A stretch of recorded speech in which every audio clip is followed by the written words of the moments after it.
So, if you can't stop being toxic to yourself, saying bad things to yourself, refusing to eat healthy, refusing to live healthy, refusing to let go of your toxic ex, then maybe it's time that you bind yourself. And I'll explain what that means. When you bind someone or yourself, what you're doing is you're stopping them from doing something. So you need to be a person who has a very clear thought process, very clear mind, and very good at writing a petition or stating your intentions. Because if you get this one wrong, you could strip yourself of your power, and that's not what you want to do.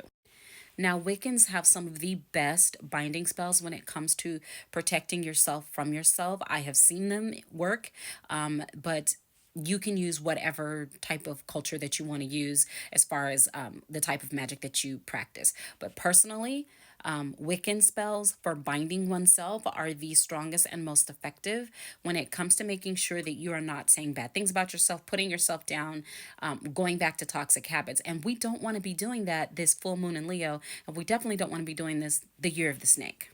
Now, if you're still a little nervous about binding yourself, no problem. Maybe you should try sweetening yourself to yourself. Now, this we're going to move into hoodoo, but it's not like such a big thing that, you're not black so you can't do this. A lot of people do this, but this originated in hoodoo, just so you know. So all you got to do is get yourself a jar of honey. I recommend going to the Dollar Tree so it's a lot cheaper for you, but hey, if you can afford jars of honey, go buy them. All you need is a photo of yourself in a jar of honey. Slip the photo in the jar and speak good thoughts about yourself into the jar. And then every time you find yourself kind of doubting yourself, saying, I don't know if I'm going to run the race this week. Oh, I don't know if I'm ever going to find anybody. Oh, I don't know if I made the right decision with my hair, my makeup, my nails, or whatever. You find yourself starting to say bad things about yourself. Go twist that jar clockwise. At least 3 times, no more than 13.